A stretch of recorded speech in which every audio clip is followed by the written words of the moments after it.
catastrophic and deadly storm.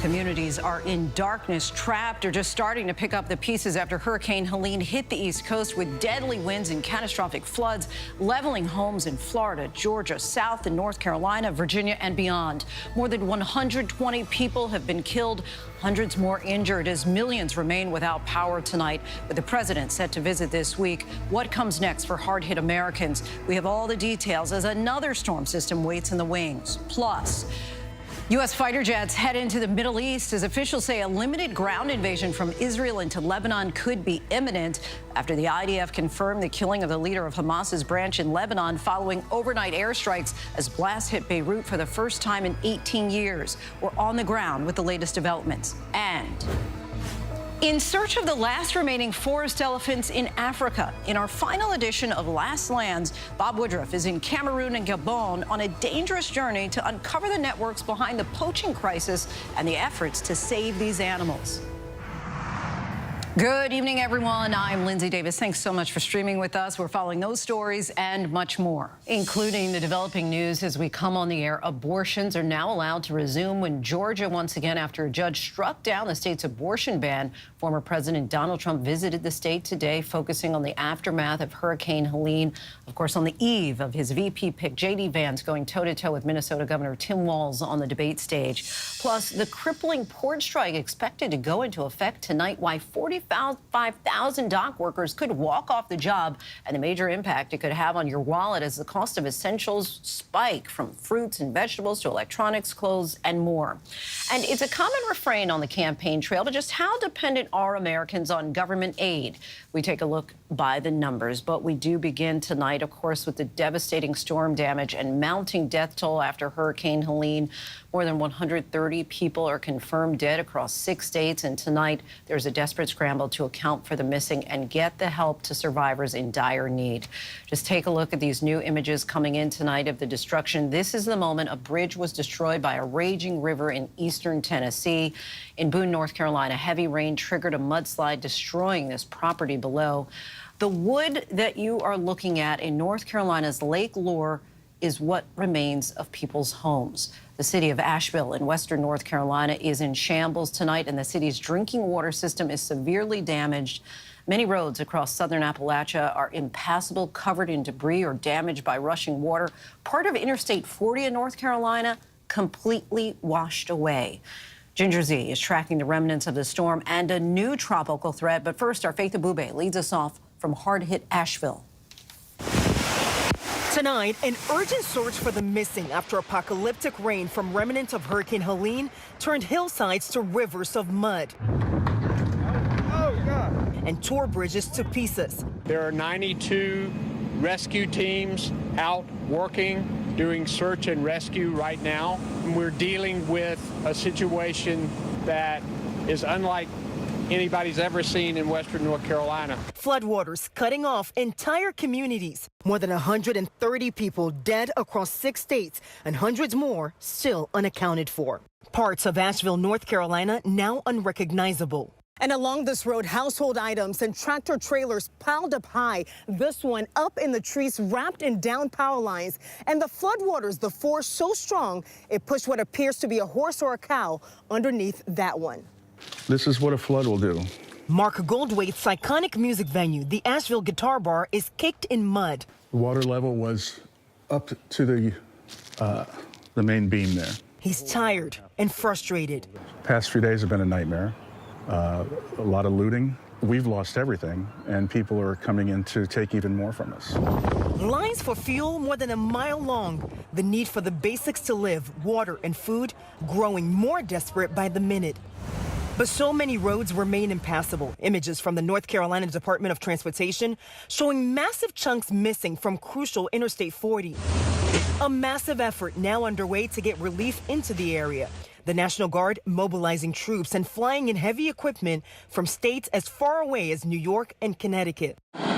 Civilian pilots in Hickory, North Carolina, using their own helicopters to fly in supplies. Think Hurricane Katrina, except in the mountains and with helicopters, not boats. Keep them coming, guys. Our Morgan Norwood in Winston-Salem with local realtors turned volunteers, Allison Sink and Callie Stone, filling trucks with water, paper towels, and diapers. we went from feeling helpless for our neighbors to feeling like we could actually make a difference. Hurricane Helene made landfall hundreds of miles from here in Florida's Big Bend 4 days ago.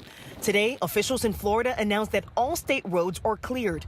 And while they are dealing with devastation of their own, they're also sending teams to help their hard-hit neighbors to the north. So many areas hard hit, and Faith Abube joins us now from Asheville. I have to say that those trucks behind you, Faith, is just an arresting scene. Give us a sense of what's happening there right now. Yeah, Lindsay, while authorities were still searching for victims, they're bringing in much needed food and water. You can see it's been raining here. They're still dealing with remnants of Helene. And so as search and rescue efforts are going on, they're having to deal with that as well. There are a lot of challenges that they're facing. They're also getting ready for a massive cleanup effort still ahead. Lindsay. All right, Faith Abube for us in Asheville. Thanks so much for your reporting. ABC's chief meteorologist Ginger Z joins us now. Ginger, I know that you warned about the dangers of this storm. I think it's one thing to hear it, another to heat it. And now that we're all seeing the aftermath there, and now I understand tonight you're tracking another potential threat. So well said, Lindsay, because even if we say unprecedented, catastrophic, those words, when you see them and when you hear landslides and mudslides coming for Asheville, and we actually name cities, then to see the pictures, certainly different, because unprecedented is just that. No one has seen it before. So now we unfortunately got to know what that looks like. And yes, we're still dealing with it. 4 days later, this cutoff low in the upper atmosphere has been spinning the remnants of Helene, the tropical moisture, around, and still North Carolina has showers from this. You can see west of Raleigh there in Greensboro, they've got a flash flood warning. Up to Richmond, Virginia, where a flash flood warning. There have been tornado warnings north of Greenville, North Carolina with those storms, and coastal flood advisories from Delaware right back to Maryland and Virginia. So we will still have some of these lingering showers, some of them heavy at times, like 1 to 3 inches could fall really quickly. So that's why you see flash flood warning. That means don't drive. That's the type that you can't drive in. We will finally be bringing all of this or sweeping it out with a cold front by tomorrow night. Then let's talk about the next threat, because the Atlantic is extremely busy. Isaac, Joyce, and Kirk don't look like they're any impact to land, at least not here. But look at that 40% chance. It's a disorganized area of thunderstorms in the Caribbean, and there's a shot that it will get its life together and become something by this weekend or early next week. Some of the models want to try to bring something to the Gulf. Does not look as nefarious as Helene, that's for sure, but we will be all over it and giving you the updates as we go here. We certainly appreciate it. Know that region does not need any more rain at this point. All right, Ginger Z, our thanks to you as always. Helene is also impacting the race for the White House. Vice President Harris was at FEMA headquarters today and also took time earlier to talk to governors about their needs. Meanwhile, former President Trump traveled to Georgia. That state's Republican governor is refuting an accusation by Trump that the governor could not get in touch with the White House on the phone. President Biden is furious, saying that Trump was lying. Rachel Scott is in Georgia tonight. Tonight, Vice President Kamala Harris at FEMA headquarters in Washington, D.C., briefed on the deadly storm that gutted the Southeast. To everyone who has been impacted by this storm, and to all of those of you who are rightly feeling overwhelmed by the destruction and the loss, our nation is with you. And President Biden and I, and all of the folks behind me, are with you. Harris cutting her campaign schedule short this weekend, flying back to Washington, her team releasing this image. The vice president on Air Force Two after speaking with the head of FEMA. She also has spoken with the governors of battered Georgia and North Carolina. North Carolina officials asking Harris and President Biden not to visit just yet. The security challenge would be too great for the struggling state. Earlier today, former President Donald Trump traveling to Georgia, meeting with local officials in devastated Valdosta. Throughout the region, our hearts are with you. In Georgia, a crucial battleground, Trump repeatedly falsely stating that the state's Republican governor, Brian Kemp, has not been able to reach President Biden. The governor's doing a very good job. He's having a hard time getting the president on the phone. I guess they're not being responsive. The federal government is not being responsive. But earlier this morning, the Republican governor said Biden actually did call him over the weekend and offered his full support. I just spoke. The president just called me yesterday afternoon. I missed him and called him right back. And he just said, hey, what do you need?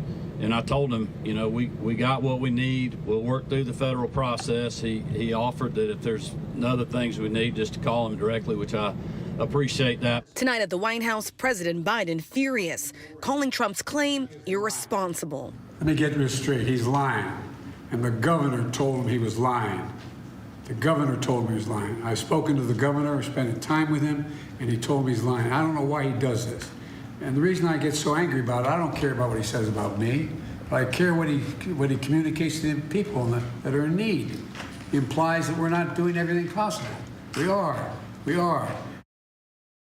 Rachel Scott joins us now from Valdosta, Georgia, where former President Trump was visiting earlier in the day. And Rachel, we understand that Trump wanted to go to North Carolina, but it sounds like that's been delayed at this point.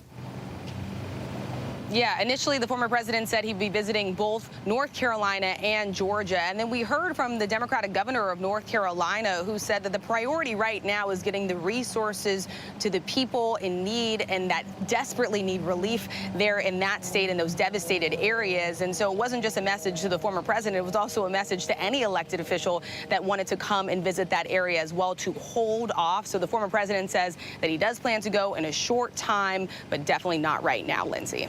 All right, Rachel Scott on the ground there in Georgia. Rachel, thank you. We will have team coverage of the CBS News vice presidential debate between Governor Tim Walz and Senator J.D. Vance starting tomorrow at 7 p.m. Eastern right here on ABC News Live. Ryan Ruth, the man accused of attempting to assassinate former President Donald Trump, pleaded not guilty to all 5 charges against him today. The 58-year-old was in a Florida federal court indicted for 3 new charges, including attempted assassination of a major presidential candidate and assaulting a federal officer. Judge Bruce Reinhart, who notably signed off on the Mar-a-Lago search warrant in the confidential documents case, presided over the arraignment. The suspected gunman is being held without bail. Now to the Middle East, where Israeli forces have officially announced that the IDF has begun limited, localized, and targeted raids against Hezbollah terror targets in the border area of southern Lebanon. Our Ian Panel reports once again from Beirut tonight. Tonight, Israeli tanks and troops massed on its northern border. U.S. officials telling ABC News a limited Israeli land incursion into Lebanon is imminent. With air support, Israeli commandos will go after Hezbollah fighters, their weapons and long-range missile sites. The Pentagon deploying fighter squadrons and a few thousand extra personnel to bolster its forces in the region. President Biden asked if he was aware of Israel's plans. I'm more aware than you might know, and I'm comfortable with them stopping. We should have a ceasefire now. But Israel expanding its attacks against Iranian proxies in Yemen and heavy strikes against Hezbollah missile sites across Lebanon.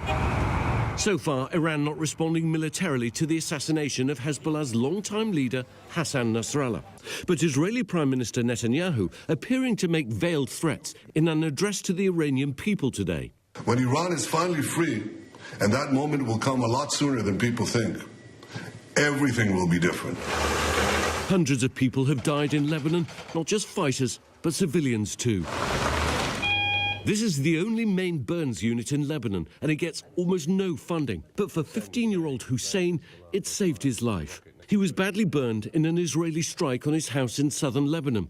He says Hezbollah had launched an attack from nearby. I'm in some pain, he says. He criticizes Hezbollah for operating near his house, saying, "We have nothing to do with the war. You get hit out of nowhere." Our thanks to Ian Panel for that. And joining us now for more is retired CIA officer, ABC News contributor Mick Mulroy. Mick, thanks so much for joining us. From a tactical standpoint, we just heard the IDF announced a limited ground incursion into South Lebanon. In your view, does this make sense for Israel right now? So, Lindsay, it does. I mean, everything we've seen in the last 2 weeks, from the covert communication ops to the decapitation strikes to the nonstop airstrikes, really led to supporting this ground incursion into southern Lebanon. It might be that the Israeli Defense Forces really want to do a targeted strike, go directly to where Hezbollah is, deal with them there, then withdraw, and then do it again, instead of going with a full force occupation, which could be in Hezbollah's advantage. This is very small scale, what we think very small scale incursions to go directly to them and then withdraw, which could actually negate the concern that the IDF has to being too overly committed, especially what they have going on in Gaza. What are the major concerns for the U.S. if this becomes more than a limited ground incursion? So the big concern is that the IDF of course, pushes Hezbollah to the point of break, which wouldn't, of course, hurt the United States. Hezbollah is a U.S. designated terrorist organization and needs to be destroyed. But that could push Iran to then join on the side of Hezbollah, because this is their biggest and most extensive proxy force, and they're seeing it dismantled. So if they then decide to launch an attack against Israel, that's where the U.S. would, again, just like we did in April, defend Israel. It depends on how well we do that to whether Israel retaliates directly against Iran. Because if they get a lot through, if they attack Iran and they get a lot through and damage Israel and cause a loss of life, it's likely that Israel will strike back directly against Iran. And that's when we have a full-scale regional conflict that could involve the U.S. militarily. Oh, of course, all eyes on Iran. Is it your expectation that they will retaliate? So they've claimed they were going to retaliate ever since the assassination of Ismail Haniyeh in Tehran. That's been some time. I think they're trying to determine just what they can do and what they could do that doesn't just look like April, which was a big show that had little to no impact. I don't think Iran wants to see a regional war. It certainly wouldn't be in their interest. And Israel's already signaled that they can reach Iran, and they can reach Iran's oil fields, which are closer than the Houthis were when Israel just did an air raid on them. So I think there's a lot to lose when it comes to this, and there's a lot riding on a ceasefire. But from Israel's perspective, the best way to get to the ceasefire is to put a lot of pressure on Hezbollah, which they're doing right now. And asking you just to speculate here for a moment, what's your best guess as far as what happens in Lebanon? So I would hope that they get to a point where there's so much pressure on Hezbollah, they've already lost almost their entire leadership chain of command, that Iran will step in with whoever's left and come up with some politically acceptable means from their perspective for a ceasefire, and they stop firing all those missiles, rockets, and drones into Israel. There's been over 9,000 of those in the last 11 months, and no country would accept that. So if they can get Hezbollah and their Iranian backers to cease fire, then we will have a ceasefire, I think, with Israel accepting that. Obviously, that's to be determined, but from the Israeli perspective, the pressure they're putting on Hezbollah right now is what they intend to do to get to an eventual ceasefire, to be able to have their citizens, 60,000 of them, which are currently displaced, be able to return to their settlements in northern Israel. All right, Mick Mulroy, our thanks to you as always. Israeli officials indicate their limited military operation in Lebanon is by no means over. The Israeli government says it will continue to attack Hezbollah and other Iranian proxies, with a ceasefire only possible if rocket and missile attacks on Israel stop and the nearly 70,000 people can move back into their homes in northern Israel. Our foreign correspondent Tom Sufi-Burge reports from Tel Aviv tonight. The rocket attacks by Hezbollah into northern Israel come day and night. This room is actually and this, Israel's main control room for ambulance crews, deploys paramedics to each and every alert.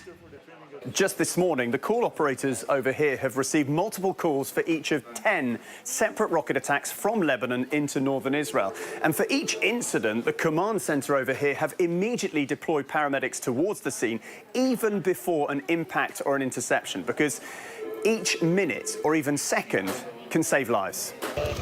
Paramedics on the scene after a residential building took a direct rocket hit last week. No one was injured here or killed.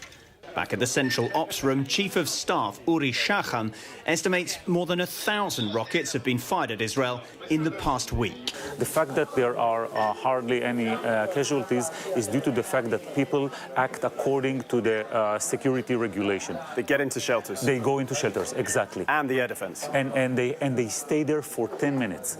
Israeli officials say they'll continue their air assault against Hezbollah if the rocket attacks continue. And now word that Israeli troops and tanks massing near its northern border have begun a limited ground offensive into southern Lebanon.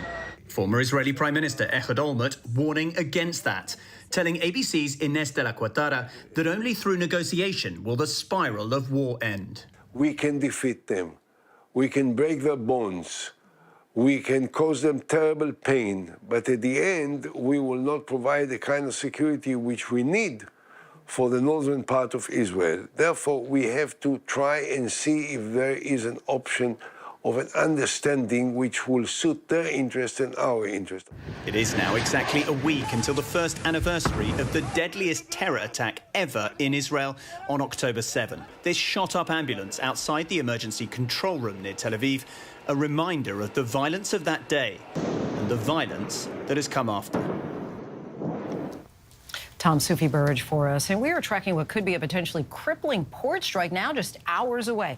Up to 45,000 dock workers along the East Coast and the Gulf could walk off the job. Elizabeth Schulze is in Newark. Tonight, a last-minute push for a deal with up to 47,000 union dock workers from New England to Texas are threatening to walk off the job, potentially costing the American economy up to $7.5 billion in 1 week. At midnight tonight, operations at 14 crucial ports along the East and Gulf coasts set to grind to a halt. Unable to load cargo like fresh fruit, clothes, cars, and medicine on or off container ships.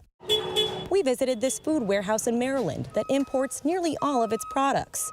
VP Kevin Reese says they've been stockpiling ahead of a possible strike. I hope that both of them understand that they're not the only players that are involved in this. Tonight, the International Longshoremen's Association doubling down on its demands, a 77% pay hike over 6 years and limits on the use of automated machines.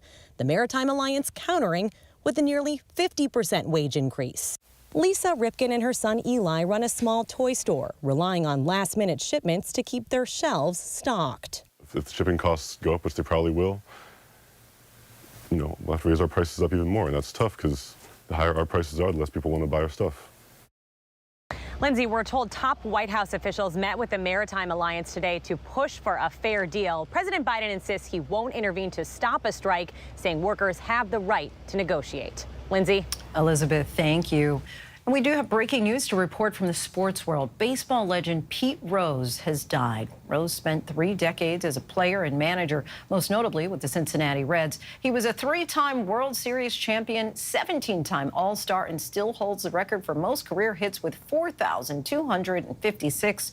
But he was infamously banned from baseball in 1989 over accusations he gambled on games as a player and manager, which he admitted to years later. That ban also kept him out of the Baseball Hall of Fame. Pete Rose was 83 years old. And we still have much more to get to here on Prime tonight. The tributes pouring in for a Tony Award-winning actor.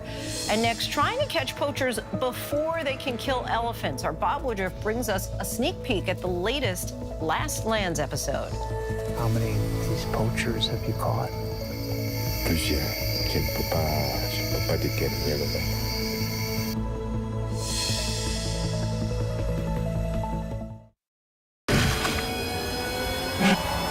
How many elephants have you killed? True natural beauty, one of the last of its kind. But this comes at a cost. 5 countries, 5 incredible real stories of adventure, danger, We have to go. and deceit.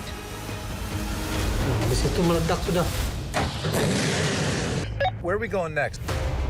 We got this ongoing search for the animal we've been trying to find.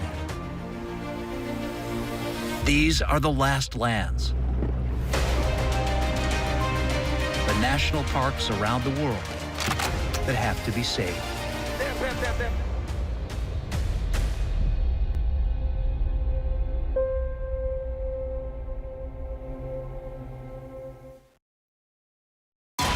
Marvel has done it again. I never doubted us for a second. Agatha all along has arrived and is wickedly fun. A feral, hive-minded coven bent on revenge. It's deliciously chaotic Join me. She's a psycho. I knew you'd figure it out eventually. and perfect for the Halloween season. Agatha, what did you do? Don't miss Agatha All Along. Now streaming only on Disney+. Hi, my name is Patrice. I am a totally cool person with a disability. Patrice always sees the best side of life. He just looked at her and I said, "Would you like to be my wife?" If you get married and you're collecting a Social Security benefit, your benefit will be cut. I don't take anything for granted. I don't see what anyone can see in anyone. They're never gonna stop us from loving each other. I love this version of me. America's #1 most watched daytime talk show is ABC's The View. You all heard it here first. I love it. I'm there for it. Hot topics, political views. That's what we're about. Voices that matter. It all goes down right here. That's why it's called the what? The View. I love it. I'm all in. Second that. This is going to be must-see TV. And so much could happen.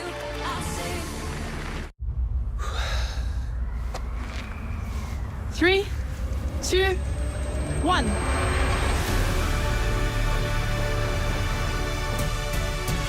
It's a 24/7 life together.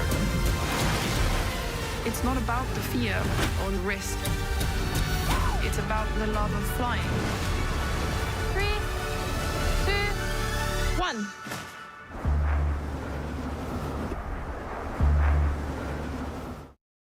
This ship is heaven. There should be no guilt on a pleasure cruise. Doctor, it's your job to keep everybody alive. No pulse. She's in VFib. 1, 2, 3. Clear. I have a pulse. You're gonna be okay.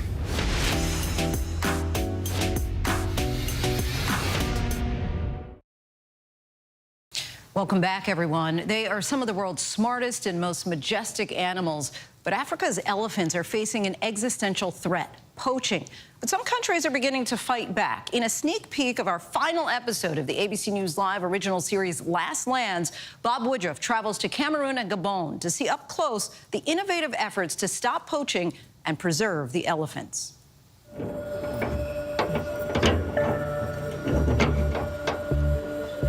Quand nous allons en forêt, il y a une personne qui nous envoie.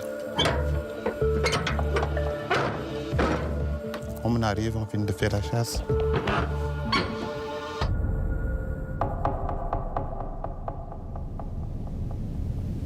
Nous rentrons avec la marchandise.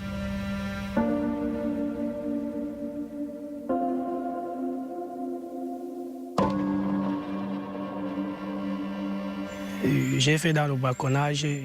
How many elephants have you killed? Moi-même, j'en ai tué 4. Je ne peux pas compter le nombre, mais ça fait quand même des centaines. Ça fait quand même des centaines de têtes qui sont tombées au sol. La première des choses de faire, c'est d'enlever l'ivoire. Des petites haches qui sont aiguisées, qui facilitent pour dépiécer au niveau de la tête pour enlever.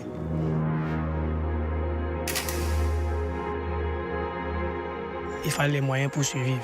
Après un temps, en 2017, le prix de l'éléphant a pris l'ampleur.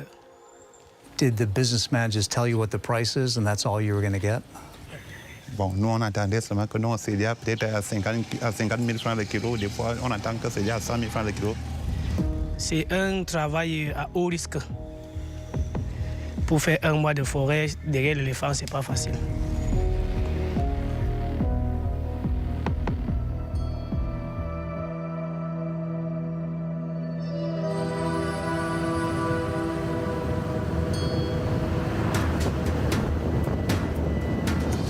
Can you hear me?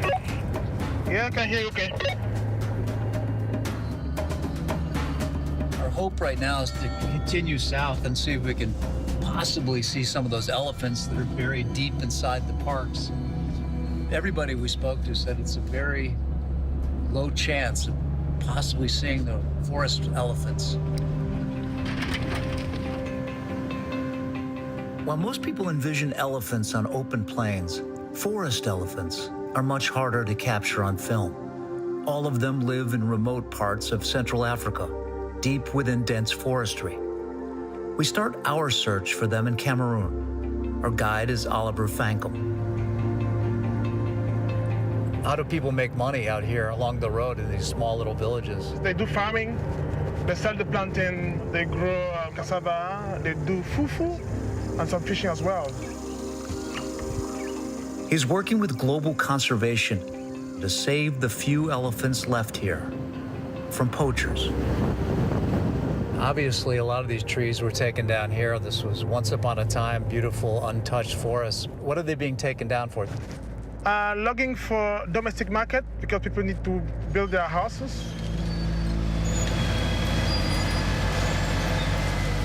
Logging for commercial export as well. All of that contributed to this loss of big trees, and the quality of the forest that has also diminished. All this deforestation is opening up these roads.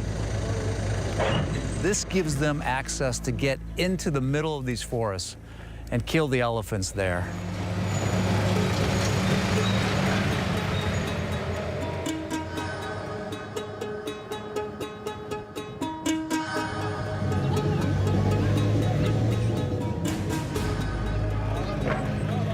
We just got here in the town of Jun. According to our sources, this is the center in trade in terms of ivory. So we're going to talk to some of the high-end officials who have to deal with this every day. C'est vrai, ça a été depuis ça il y a beaucoup d'années. What do you do exactly with what the poachers have if you've arrested them? Et maintenant, ce qui concerne les trophées, peut-être il reste des éléphants. Parce que les ivoires, on remet à la hiérarchie. Bon, les crânes et autres, beaucoup plus, on a les crânes ici. Oh my God. Oh, regarde, qu'est-ce qu'on a? On n'a pas pu porter le reste de la forêt. Une de ces mâchoires, c'est ici, on pose sa mâchoire. Ça parle, vous-même, vous voyez, c'est un témoignage vivant qu'on a eu à perdre beaucoup des éléphants au niveau de la conservation. La menace, c'est partout, c'est pas seulement Djoum, mais c'est vrai que Djoum, ici, au niveau de la réserve du Dja.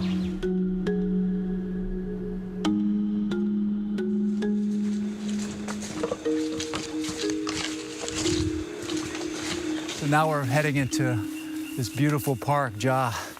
To get inside here, we drove in about 10 kilometers, and now we got to go another 6 miles where we can see the very center of this park. The dream would be to be walking through Dja right now and see some elephants, but in 2000, there were about 10,000 elephants in this park.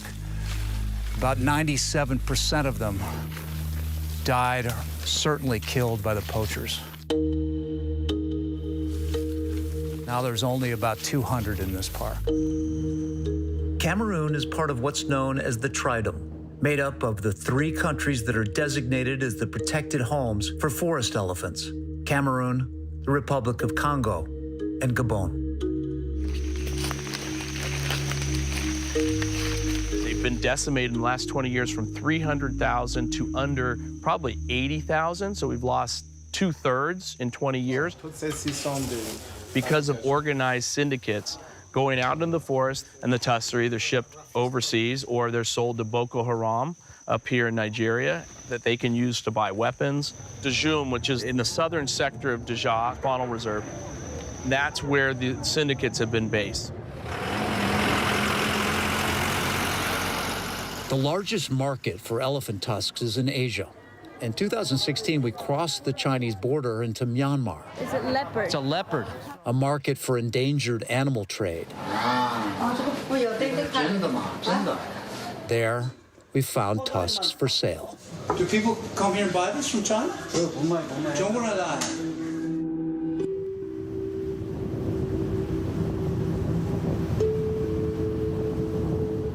Do you think we are going to have a chance to see any elephant where we're going? You know, how many are there?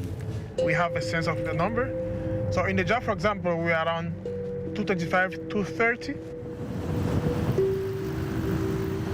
We're going to be using public roads, so there is no chance that we can see an elephant.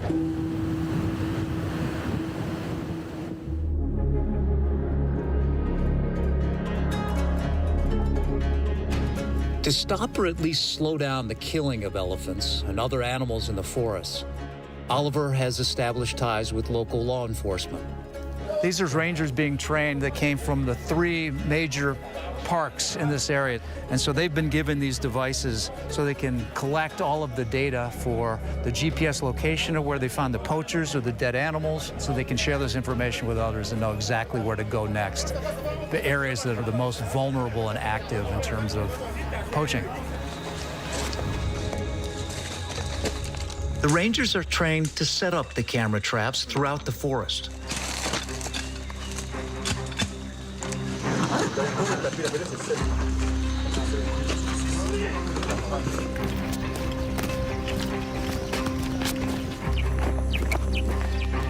If you find poachers in the protected area, we'll catch them and bring them back.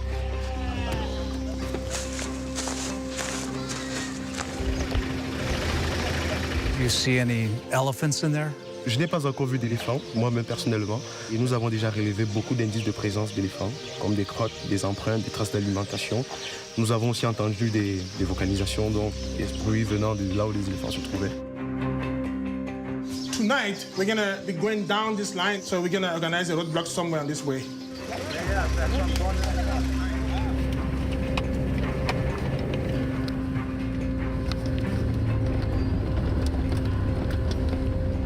We're heading out for a nighttime patrol. This team of rangers is going to try to locate those coming down the road, having, poachers that have illegally killed or transporting animals out of the forest. Then they'll come out and arrest them.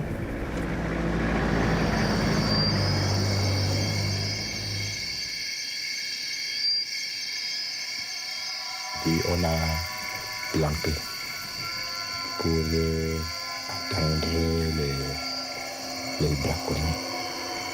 Et plus souvent parce que chaque nuit, oui, j'ai eu aussi quand même des informations qu'ils peuvent sortir cette nuit. How many of these poachers have you caught? Plusieurs. Je ne peux pas déterminer le nombre.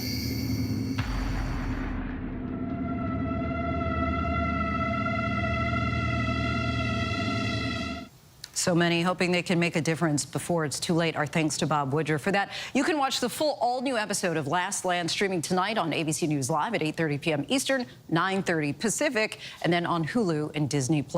So much more to get to tonight. The new possible game-changing vaccine development from Moderna. But next, just how dependent are Americans on government aid? We take a look by the numbers.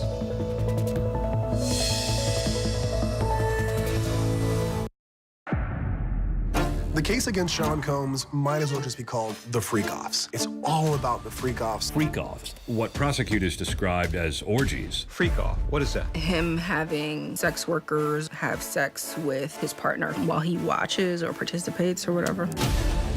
He was known to have the Midas touch, and now his touch is anything but golden. It's allegedly criminal.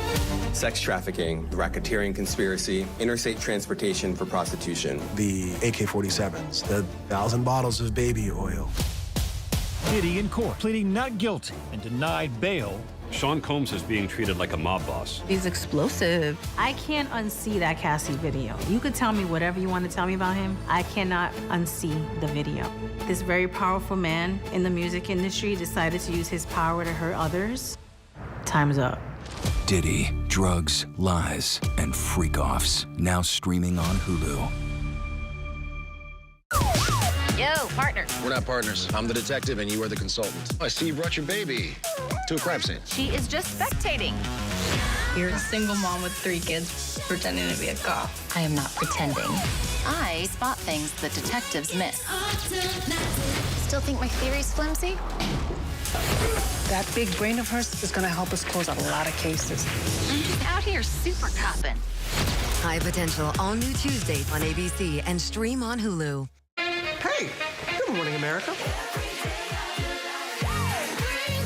Good morning, America. Good morning, America. Are you ready? They are ready. Covering the biggest events in the country right now. There's a lot going on here this morning. You don't just see it, you feel it. I'm in. I'm in. I'm in too. I'll be here. I am here and so happy. I'm in. I'm in too. Michael, George, Clara, Ginger. Let's tell the freaking world. One of my students is ringworm. Ringworm? No, get back. Cancel classes. Burn Abbott down. Hello, Miss Teagues. Hello, Mr. Eddie. Hope your day's going well. HR is here today, so if anyone has something they want to file, raise your hand. Not about me, about other things. Make some noise! These are the takeout menus I gave you. Those were suggestions that we should go out to dinner. You're sick. Write that down. Come on. Whoa!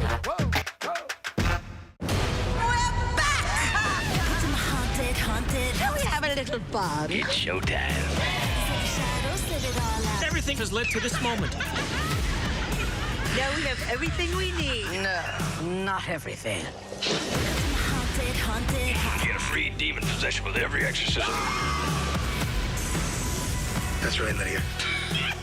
Marvelous. 31 Nights of Halloween. Watch all October on Freeform. It's lunchtime in America, so what are we serving up? Well, how about everything you need to know? Your health, your money, breaking news, pop culture, with the biggest stars, music, trends, and of course, good food. It's all coming up on GMA 3. You're gonna love it. We'll see you then. GMA 3, what you need to know. A third hour of GMA in the afternoon. So join us afternoons. For everything you need to know. I love that. Me too. From the 2024 campaign trail in Erie, Pennsylvania, I'm Rachel Scott. Wherever the story is, we'll take you there. You're streaming ABC News Live. Welcome back, everyone. A new Wall Street Journal report citing data analysis from the Economic Innovation Group shows how reliant Americans have become on government aid, including Social Security, Medicare, and Medicaid. An aging population and economic decline in many counties was often to blame. These counties are also dominant in battleground states that could help determine the election. Let's take a look by the numbers. More than 53% of all U.S. counties drew a significant amount of their income from government aid in 2022, according to the EIG, which defines significant as having at least 25% of their income from such aid. Compare that to roughly 10% of all counties in 2000. About 70% of counties in the battleground states of Michigan, Georgia, and North Carolina are significantly reliant on government aid, as are about 60% of Pennsylvania counties. In the 2020 election, more than 1,700 of these counties utilizing significant assistance voted Republican. Compare that to just 240 counties that voted Democrat. And we still have much more ahead here on Prime tonight. Director Todd Phillips and superstars Lady Gaga and Joaquin Phoenix sit down with our Chris Connolly to explain what makes the much-anticipated Joker sequel unlike any other. And it was a sex discrimination suit that had been hanging over the FBI for years. Today, the settlement that answers the allegations.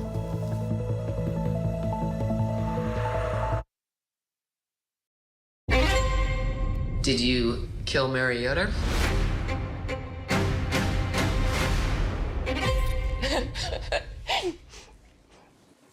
Sorry. No, I did not kill Mary Yoder. So it was a normal day until Mary started getting sick. No one really knew what was happening. Her eyes just looked terrified. In less than 48 hours, my mom went from her healthy self to having died. This is a mystery.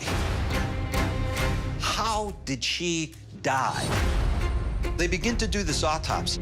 It's just screaming, toxin, toxin, toxin. Did somebody intentionally do this to her? When the tests came back, I thought, yo, holy, are you kidding me?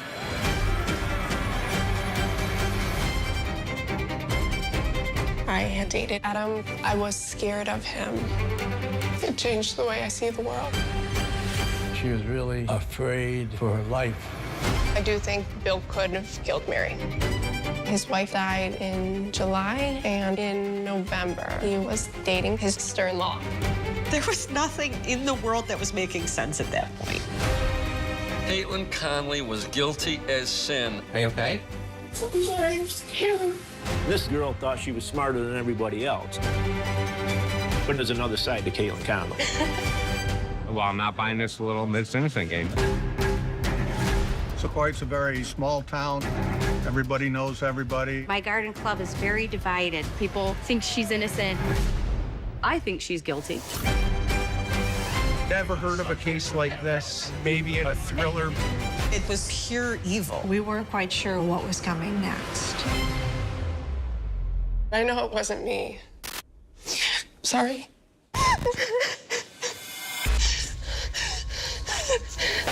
So, if it wasn't me, who was it? Little Miss Innocent. Passion, poison, prison. Only on Hulu. You're watching America's #1 streaming news, ABC News Live. Breaking news, exclusives, live reporting across the globe. Keep streaming with ABC News Live. So this is probably the last time you'll be able to say anything.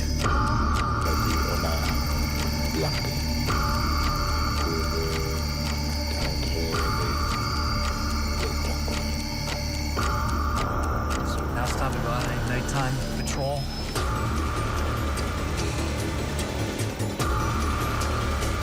How many of these poachers have you caught this year?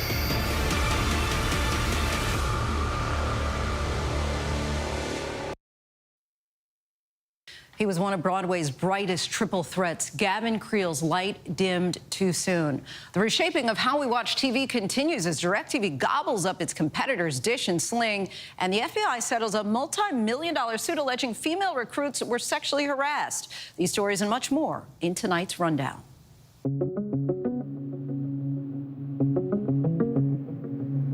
Moderna has vaccinated the first U.S. patient in a major clinical trial for its norovirus vaccine. Each year, norovirus kills an average of 900 Americans, mostly adults over the age of 65. According to the CDC, an estimated 20 million people nationwide catch the virus, which causes a majority of our foodborne illnesses and the vomiting and diarrhea that come with it.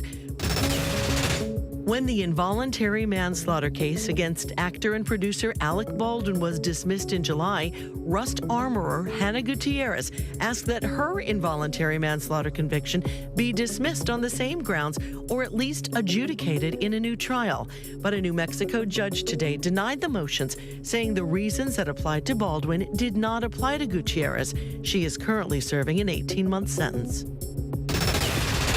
A sad day on Broadway. Gavin Creel, a musical theater veteran who won a Tony Award for Hello, Dolly and nominations for Hair and Thoroughly Modern Millie, died at his Manhattan home from a rare and aggressive form of cancer that affects the protective sheaths around the nerves. He had only been diagnosed 2 months ago. Creel, who was 48 years old, also won an Olivier Award in 2014 for his role as Elder Price in the London production of The Book of Mormon and was a leading voice for marriage equality. The FBI has agreed to a $22 million settlement involving claims of sexual discrimination at the agency's Quantico, Virginia training facility. 34 women allege they were harassed by instructors and told to take contraceptives to control their moods. The lawsuit also claimed female recruits were evaluated more harshly than their male counterparts. The decision, which still needs to be approved by a judge, represents one of the largest settlements in the history of the Bureau. The Onondaga Nation has regained 1,000 acres of its ancestral land in upstate New York. The land is part of a 2.5 million acre expanse in central New York the Onondagas say was slowly taken by the state beginning in 1788 through allegedly deceitful maneuvers that violated treaties and federal law. DirecTV announced today the acquisition of Dish TV and Sling TV from its owner EchoStar. DirecTV will assume almost $10 billion in debt as part of the transaction and says the deal will help it bring smaller content packages to consumers at lower prices and also provide a better one-stop shopping experience for entertainment programming. The wait is almost over for the highly anticipated sequel of The Joker. This time, it'll be a musical with songs recorded live on set by Joaquin Phoenix and his new co-star Lady Gaga. Along with director Todd Phillips, they spoke with ABC's Chris Connolly about the project. Let's give the people what they want. He's back, and Gaga's got him. I'm confused. Do I call Stephanie or Lady Gaga? Because they're saying Gaga. Call me whatever you want. I want to see the real you. I tried to create an inner storm for her that would just feel like when they were together, that there was like a ticking time bomb inside of her, and you just never knew when it was going to go off. 5 years after his Dancing on the Stairs performance won him an Academy Award and sent his film to a box office bonanza, Joaquin Phoenix is returning as the Joker. But this time, he's not dancing alone. It's just us now. That volatile pairing of Joaquin's barefaced Arthur Fleck and Lady Gaga's Lee, a reimagined Harley Quinn, putting the madness for two magic into Joker Folie à Deux, a sequel spawned by the first film's effect on Joaquin. I wanted that experience again. Oftentimes when you're coming to the end of a film, you're like, I want it over, I'm done. I didn't want it to end. Gaga, why was it of interest to you when there's so many things you can do at any given moment? You know, the film that they made the first time together, Joker, that was what really interested me because I loved Arthur so much. Like, who would be the love in his life? Is it terrifying, Todd, to do a sequel? I would say we were under a microscope from the very beginning, and then we bring Lady Gaga in. But I mean, it's kind of the why we do what we do, right? To take risks. His two leads are no strangers to taking risks and performing on the edge. Glory has been Gaga's throughout her career, from her up-to-the-moment hits to her embrace of classic American song with Tony Bennett, and her Oscar-winning Shallow from A Star Is Born.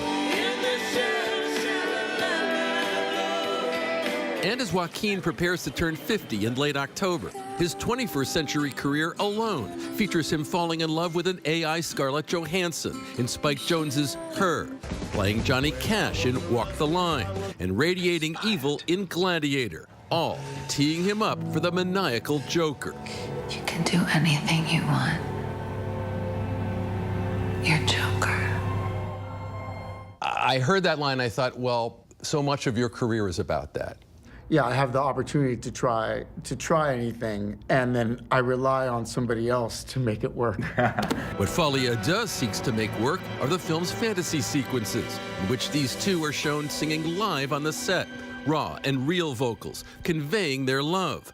When we first started, I did not want anything to be spontaneous, and I wanted to sound as good as possible.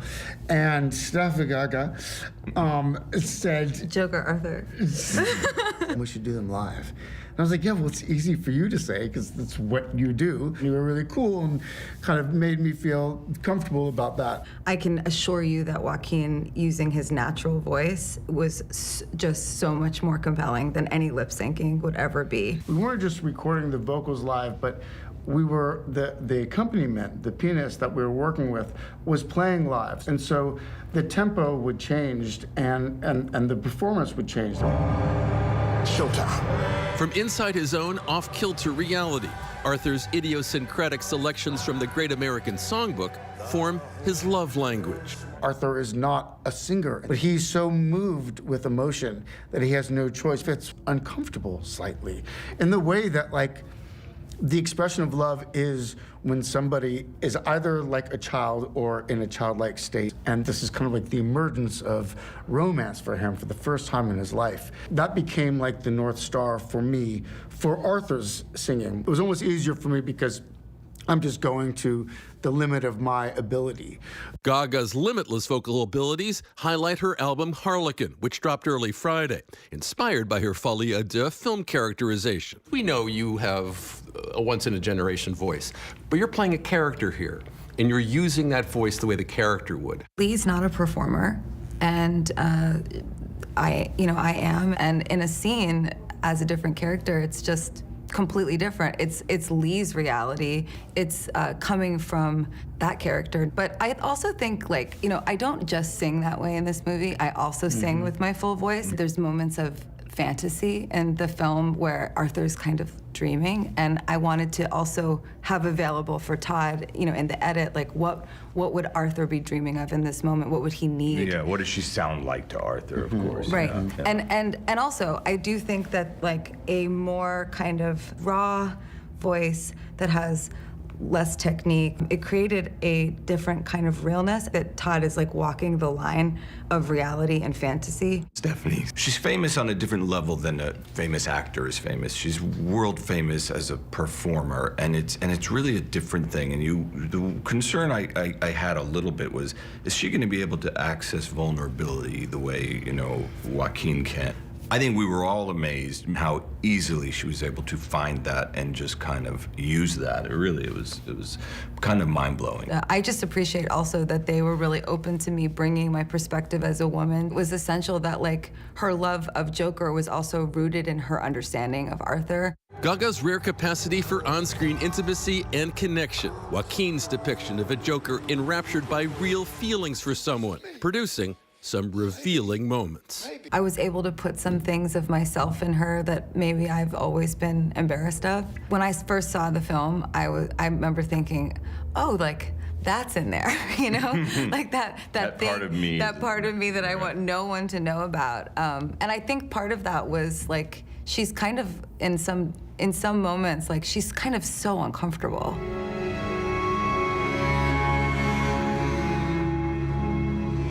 She's like on the edge.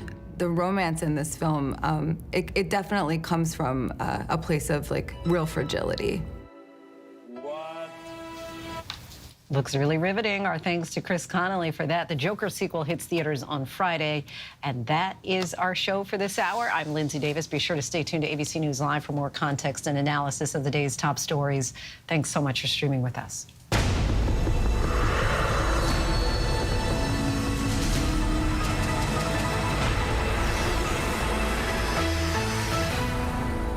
Coming up in the next hour, the latest pictures from Helene's massive swath of destruction through 6 states. More than 120 people now confirmed dead as the need for gas, water, and food grows more desperate by the hour. And the new now declassified images showing just how close a Russian fighter jet came to an American F-16 last week.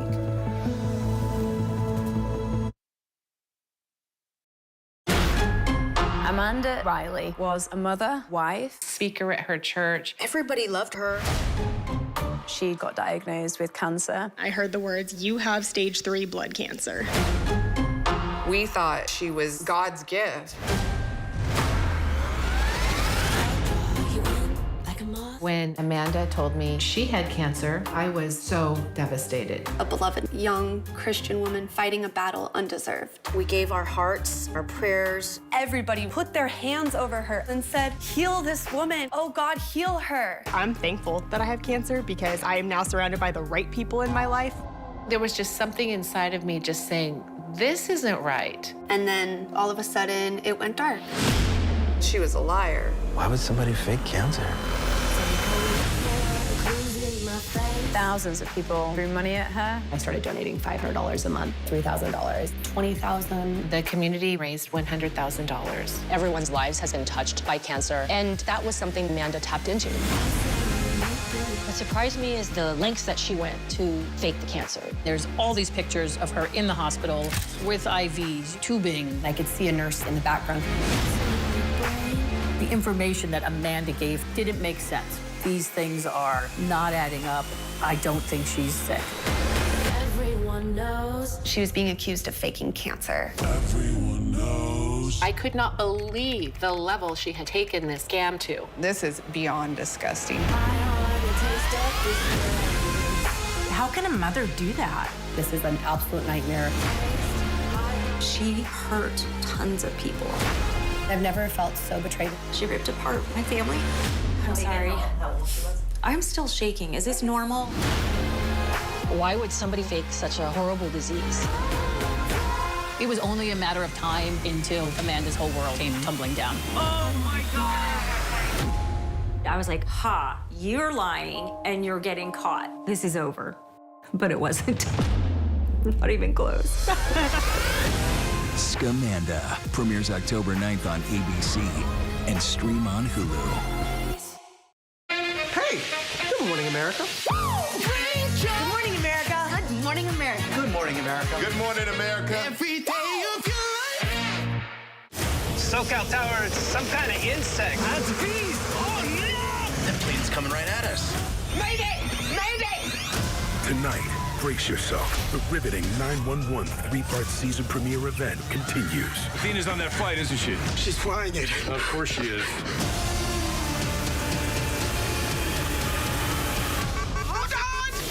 911, the three-part season premiere event continues tonight on ABC and stream on Hulu. Reporting from Monterey Park, California, I'm Robin Roberts. Wherever the story is, we're going to take you there. You're streaming ABC News live. Good evening, everyone. This is ABC News Live Prime. I'm Linsey Davis. Thank you so much for streaming with us. We have a lot of news to get to this evening, including the Helene aftermath in the southeast tonight. Communities still in the dark, trapped, or just starting to pick up the pieces after Hurricane Helene hit the East Coast with deadly winds and catastrophic floods, leveling homes, killing more than 120 people as millions remain without power. Plus, the limited ground incursion from Israel into Lebanon that could be imminent as blasts hit Beirut for the first time in 18 years. We're on the ground with the developments. And the breaking news as we come on the air, the passing of a baseball legend, Pete Rose, dead at 83 years old.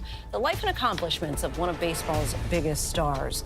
But we begin tonight with the devastating storm damage and mounting death toll after Hurricane Helene. More than 130 people are confirmed dead across 6 states.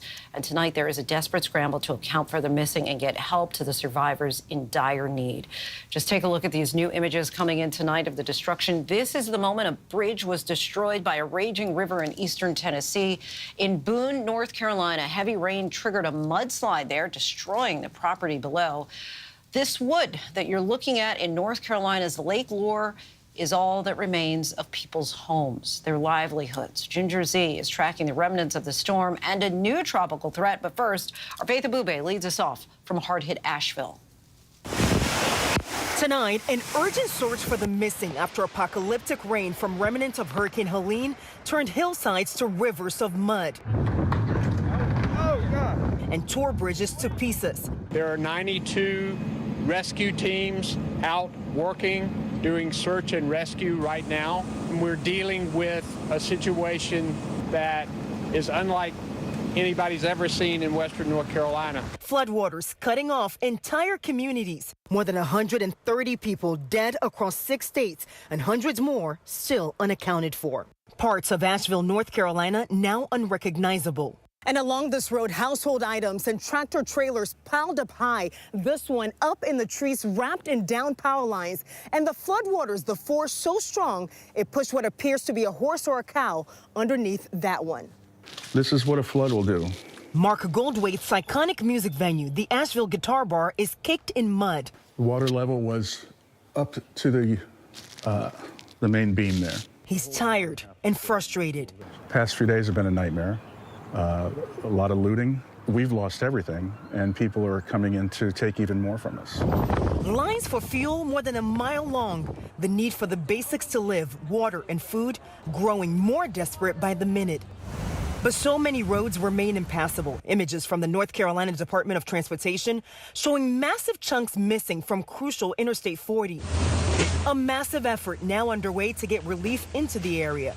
The National Guard mobilizing troops and flying in heavy equipment from states as far away as New York and Connecticut.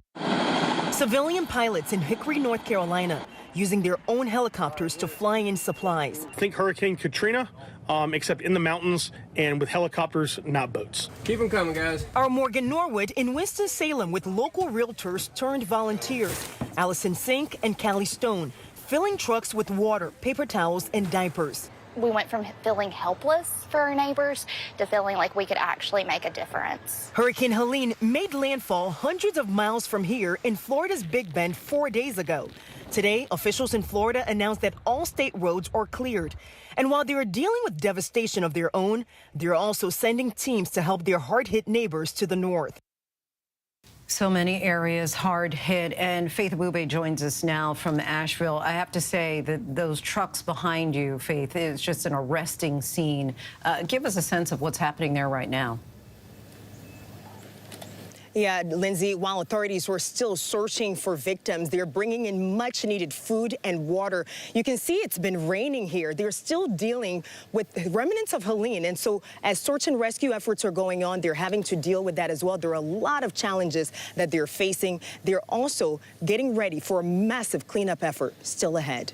Lindsay. All right, Faith Abube for us in Asheville. Thanks so much for your reporting.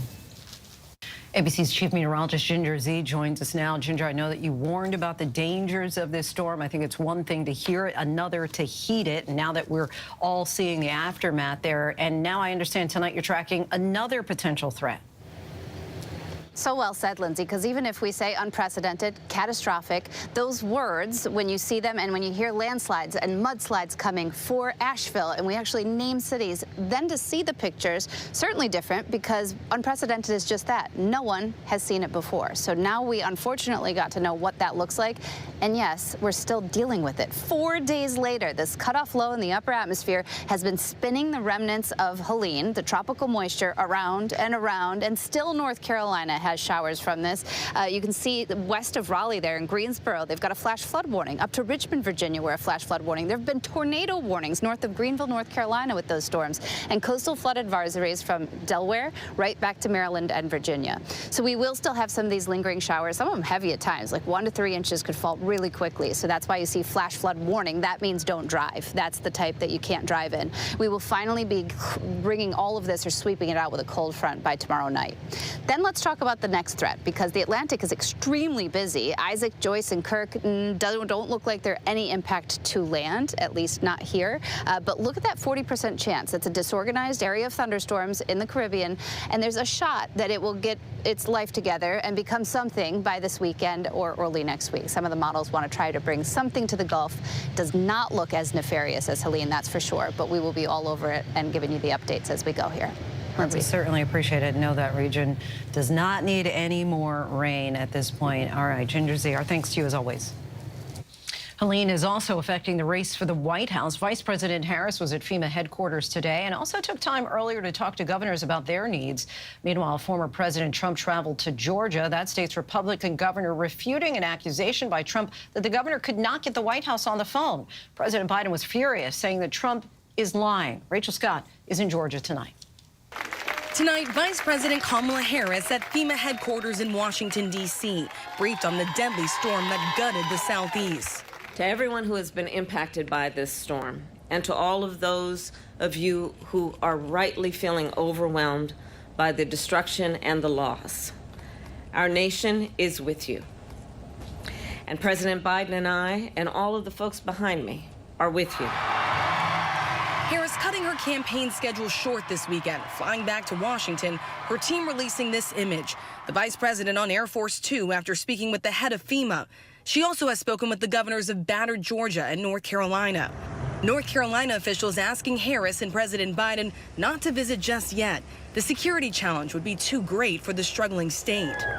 Earlier today, former President Donald Trump traveling to Georgia, meeting with local officials in devastated Valdosta. Throughout the region, our hearts are with you. In Georgia, a crucial battleground, Trump repeatedly falsely stating that the state's Republican governor, Brian Kemp, has not been able to reach President Biden. The governor's doing a very good job. He's having a hard time getting the president on the phone. I guess they're not being responsive. The federal government is not being responsive. But earlier this morning, the Republican governor said Biden actually did call him over the weekend and offered his full support. I just spoke, the president just called me yesterday afternoon. I missed him and called him right back. And he just said, hey, what do you need? And I told him, you know, we got what we need. We'll work through the federal process. He offered that if there's other things we need, just to call him directly, which I appreciate that. Tonight at the White House, President Biden furious, calling Trump's claim irresponsible. Let me get this straight. He's lying. And the governor told him he was lying. The governor told me he was lying. I've spoken to the governor, spent time with him, and he told me he's lying. I don't know why he does this. And the reason I get so angry about it, I don't care about what he says about me, but I care what he communicates to the people that are in need. He implies that we're not doing everything possible. We are. Our thanks to Rachel Scott, and we'll have full team coverage of the CBS News vice presidential debate between Governor Tim Walz and Senator J.D. Vance starting tomorrow at 7 p.m. Eastern right here on ABC News Live. The man accused of attempting to assassinate former President Donald Trump pleaded not guilty to all 5 charges against him. The 58-year-old was in a Florida federal court indicted for 3 new charges, including attempted assassination of a major presidential candidate and assaulting a federal officer. Judge Bruce Reinhart, who notably signed off on the Mar-a-Lago search warrant in the confidential documents case, presided over the arraignment. He is being held without bail. Now to the Middle East. Israeli officials announced this evening that the IDF has begun limited, localized and targeted raids against Hezbollah terror targets in southern Lebanon, close to the border with Israel. Our Ian Pannell reports from Beirut once again tonight. Tonight, Israel launches raids into southern Lebanon, what it calls limited and localized land operations against Hezbollah. With their support, Israeli troops are going to go after Hezbollah fighters, weapons and infrastructure. The Pentagon deploying fighter squadrons and a few thousand extra personnel to bolster its forces in the region. President Biden asked if he was aware of Israel's plans. I'm more aware than you might know, and I'm comfortable with them stopping. We should have a ceasefire now. But Israel expanding its attacks against Iranian proxies in Yemen and heavy strikes against Hezbollah missile sites across Lebanon. So far, Iran not responding militarily to the assassination of Hezbollah's longtime leader, Hassan Nasrallah. But Israeli Prime Minister Netanyahu appearing to make veiled threats in an address to the Iranian people today. When Iran is finally free, and that moment will come a lot sooner than people think, everything will be different. Hundreds of people have died in Lebanon, not just fighters, but civilians too. This is the only main burns unit in Lebanon, and it gets almost no funding. But for 15-year-old Hussein, it saved his life. He was badly burned in an Israeli strike on his house in southern Lebanon.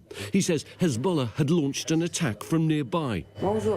I'm in some pain, he says. He criticizes Hezbollah for operating near his house, saying, "We have nothing to do with the war. You get hit out of nowhere." Our thanks to Ian Pannell, and we are tracking what could be a potentially crippling port strike now just hours away. Up to 45,000 dock workers along the East Coast and the Gulf of Mexico could walk off the job. Elizabeth Schulze reports from Newark. Tonight, a last-minute push for a deal with up to 47,000 union dock workers from New England to Texas are threatening to walk off the job, potentially costing the American economy up to $7.5 billion in 1 week. At midnight tonight, operations at 14 crucial ports along the East and Gulf coasts set to grind to a halt. Unable to load cargo like fresh fruit, clothes, cars, and medicine on or off container ships. We visited this food warehouse in Maryland that imports nearly all of its products. VP Kevin Reese says they've been stockpiling ahead of a possible strike. I hope that both of them understand that they're not the only players that are involved in this. Tonight, the International Longshoremen's Association doubling down on its demands, a 77% pay hike over 6 years and limits on the use of automated machines. The Maritime Alliance countering with a nearly 50% wage increase. Lisa Ripken and her son Eli run a small toy store, relying on last-minute shipments to keep their shelves stocked. If shipping costs go up, which they probably will, we'll have to raise our prices up even more, and that's tough because the higher our prices are, the less people want to buy our stuff. Our thanks to Elizabeth Schulze for that. More than 90,000 people are still being told to shelter in place outside of Atlanta after a chemical plant fire. It's been days since the fire triggered clouds of black smoke, sending a haze and strong odor of chlorine across the area. And officials now say they know the smoke is toxic. ABC's Steve Osinsami has more from Georgia tonight. Giant clouds of smoke reached so high into the Georgia sky that people as far as 30 miles away could see the colors. And tonight, authorities in suburban Atlanta, east of the city, say they now know the smoke is toxic from chlorine at the Biolab pool chemical plant that burned for hours on Sunday. They are chemicals, and how they react, you don't know. And so when this plume starts out, it could become, very, very dangerous, toxic. Across a large part of metro Atlanta, schools are keeping their kids indoors, and people are complaining about a funny taste in their mouth and sharing photos like these from their backyards showing where the smoke has moved. They're still encouraging nearly 17,000 people in shelters near the chemical plant to stay away from their homes tonight. We're seeing very little chlorine or HCl outside of the immediate within the immediate range of the site itself. Investigators say that water from a sprinkler mixed with a product and caused a reaction that got the fire started. A nearby interstate had to be closed in both directions, backing up traffic for several hours. Authorities here are pointing out that this is now the third major incident at the same pool chemical plant in the last 7 years. The last one was in 2020.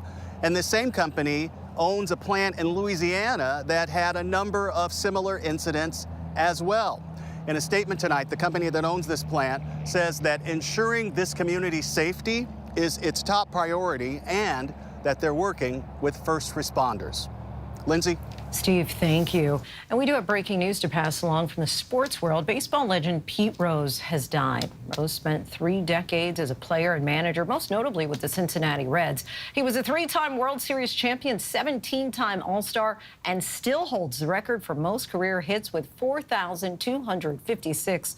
But he was infamously banned from baseball in 1989 over accusations he gambled on games as a player and manager, which he admitted to years later. That ban also kept him out of the Baseball Hall of Fame. Pete Rose was 83 years old. And the NBA world is mourning the passing tonight of NBA Hall of Famer and humanitarian Dikembe Mutombo. Born in the Democratic Republic of Congo, Mutombo rose to fame after joining Georgetown's University basketball team his second year of college. But behind his loving smile was a fearless player with the second most blocked shots in league history, using his signature finger wag to dissuade other players from going to battle. Off the court, his goal was to make a positive impact on communities in the Congo with his foundation. The league said he was surrounded by his family when he died of brain cancer. Mutombo was 58 years old. And we still have much more to get to tonight. The political and economic crisis in Haiti continues to worsen. More than half of the population there is now suffering from acute hunger. British singer-songwriter Toa Bird is bringing her debut album and very personal brand of rock and pop to the States, grinding out her guitar riffs to sold-out venues.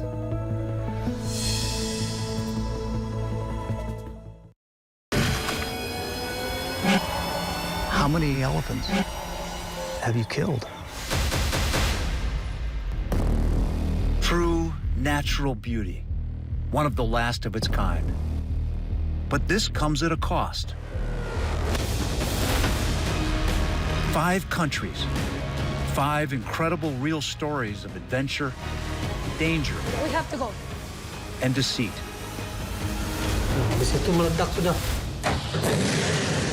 Where are we going next? We got this ongoing search for the animal we've been trying to find. These are the last lands. The national parks around the world that have to be saved. There.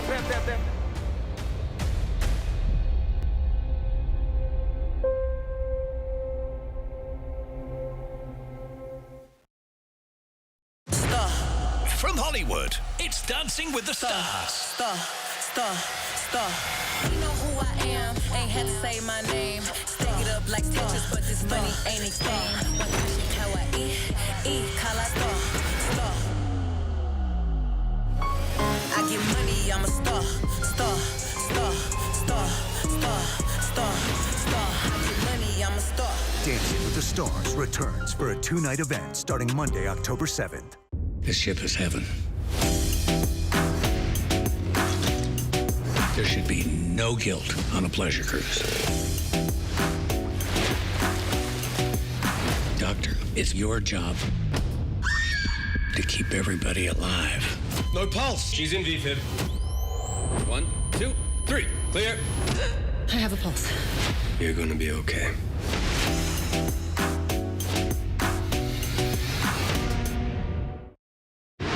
I'm Whit Johnson, reporting from Maui. Wherever the story is, we'll take you there. You're streaming ABC News Live.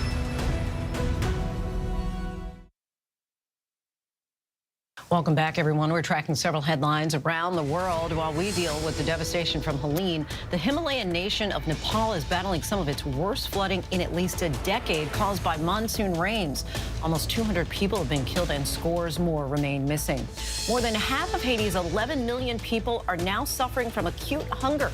That's according to an analysis released today by the Integrated Food Security Phase classification. Haiti has been plunged into anarchy for the past 6 months as rival gangs fight over turf and goods. And dramatic, frightening video from the skies near Alaska. The U.S. says a Russian fighter jet last week nearly collided with an American F-16 as it was monitoring the flight of a Russian bomber there in the distance. The Russian jet came up suddenly from behind and got within 50 feet of the F-16. NORAD said the conduct was unsafe, unprofessional, and endangered all. Explosive guitar riffs meet vulnerable emotions. Alternative musician Toa Bird is once again bringing honesty to the front of her music through high-energy guitar-driven songs. Let's take a listen. Got me wrapped around you, got me lying at your feet. Ain't no running from it once I got you in my teeth. Drip drop in the dark, butterfly, baby. Waterfall, super soaked, do or die crazy. That was Drain Me off of her debut album, American Hero. Toa, kind enough to join us tonight. Thank you so much. Thank you for having me. So you've talked about that song. You said it's the hedonism in its purest form. I did say that. What you mean by that. Yeah. Well, I think in a lot of my music, and on this first record, I explore a lot of queer themes and a lot of like themes of youth and just kind of illustrating my adolescence and as I grew up into an adult. And I don't know, that song to me is just so fun and so vibrant. It feels kind of like a party song to me as well. Was your own childhood part of the inspiration for it? Yeah. Like all of my life is my inspiration for my music. So kind of anything that happens to me, I'll usually write into a song. And you started at a young age, 12 years old. You start playing the guitar. What really draws you to music? Yeah, I mean, initially it was my family. My family really introduced me to music at a young age. So cute. Yeah, just a little guy there. But yeah, my family, my dad, he loved like old British classic rock. So that was obviously a very guitar-centric genre. And yeah, I was pretty excited by the riffs and kind of the explosive vocals in those tracks. So I kind of wanted to influence my music in that way too. And your album American Hero came out this summer. Give us a sense of what that process was like. I see the smile. Yeah, it was pretty cool, man. Yeah, I really enjoyed making that album. But it took me a couple years. It was a grueling process. First album, you can only do it once. So I did feel a lot of pressure, but I am pretty happy with the result. I feel good about it. But yeah, I made it primarily in LA. I moved about 3 years ago from the UK. And yeah, it was kind of like about that move, about the like friends that I made along the way, the people that I met, the relationships that I had. Yeah. And you performed at All Things Go. You're opening up for Billie Eilish. I did. What do you love most about performing live? Yeah, I mean, for me, that was like live performance was always like the catalyst for my love of music. I started my first high school band. We were terrible when I was like 13 or 14. Do you keep in touch? Sometimes, yeah, sometimes.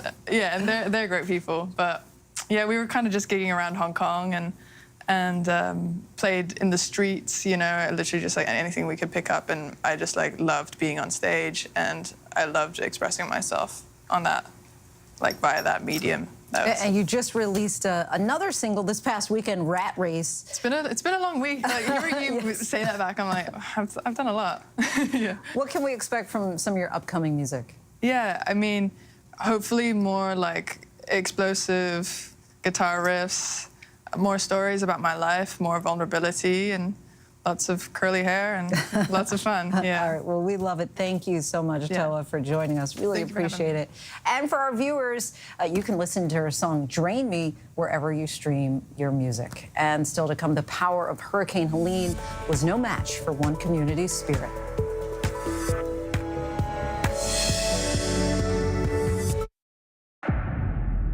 The case against Sean Combs might as well just be called the freak-offs. It's all about the freak-offs. Freak-offs, what prosecutors described as orgies. Freak-off, what is that? Him having sex workers have sex with his partner while he watches or participates or whatever. He was known to have the Midas touch, and now his touch is anything but golden. It's allegedly criminal. Sex trafficking, racketeering conspiracy, interstate transportation for prostitution. The AK-47s, the 1,000 bottles of baby oil. Diddy in court, pleading not guilty and denied bail. Sean Combs is being treated like a mob boss. He's explosive. I can't unsee that Cassie video. You could tell me whatever you want to tell me about him. I cannot unsee the video. This very powerful man in the music industry decided to use his power to hurt others. Time's up. Diddy, drugs, lies, and freak-offs. Now streaming on Hulu. Hey, good morning, America. Good morning, America. Good morning, America. Are you ready? They are ready. Covering the biggest events in the country right now. There's a lot going on here this morning. You don't just see it, you feel it. I'm in. I'm in. I'm in too. I'll be here. I am here and so happy. I'm in. I'm in too. Michael, George, Clara, Ginger. So this is probably the last time you'll be able to say anything.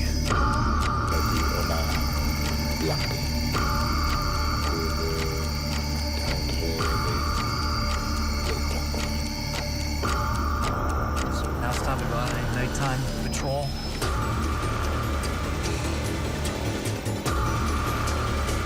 How many of these poachers have you caught this year?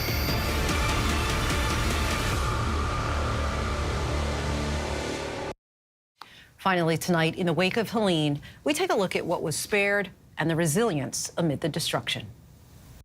Helene, the strongest hurricane to make landfall in the Big Bend area on record, is now testing the strength of Horseshoe Beach residents in that region as they return to what remains of their homes and lives. Just had all new windows put in the house. James Ellenberg's family has called this house home for 4 generations. I wouldn't trade this lot for nothing. This is the third time in 13 months we've had the hurricane hit us. So, but I took my first step right here in this yard. With all that's been lost, Charlene Huggins' faith remains intact. This is my whole life.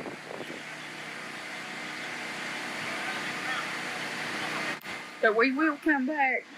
Good Lord goes before us, and we will come back. After 5 generations of living here, she's learned resilience. There's a lot of memories here. One thing Helene spared, the shirt on her back, which says it all, blessed. God's our strength. That's where our hope lies, is in Him. Betsy Hamelink is in the same boat and also shares the same sentiment. I feel blessed. And to come back and clean up, it's part of it. It's part of living on the coast of Florida. And that is our show for tonight. I'm Linsey Davis. ABC News Live is here for you all night with the latest news, context, and analysis. Thank you so much for streaming with us. Have a good night.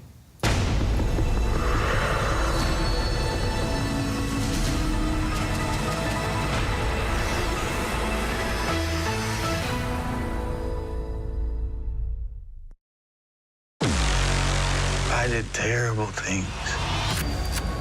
I hurt a lot of people.